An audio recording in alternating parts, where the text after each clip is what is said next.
So now we're going to walk through setting up your set-top box to output different resolutions depending on the kind of TV you have. If you have a newer TV, it's probably going to support 1080i or 1080p. And so to start that, we'll press the menu button on the remote, go down to settings and press OK.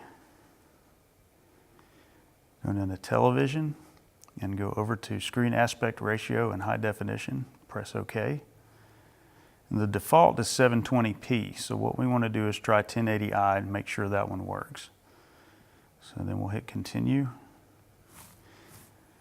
It'll do a test, and your TV may go dark while it's testing. As long as it comes back and says keep the setting, then we'll do that. If it doesn't like that, then it will revert back to the 720, and then your TV, you'll know your TV works at 720.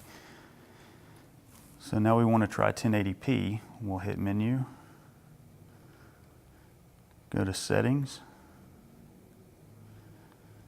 television, screen aspect, and OK. All right, we're going to try 1080p and hit continue. Start test. And it looks like this is going to work here as well, so we'll keep that setting. And our TV is now set to display in 1080p. It may go blank again. You may see an HDCP message. That's just while everything's learning and figuring out how to display it that way. Once that comes up and is showing, then you're working in 1080p and you should be ready to go.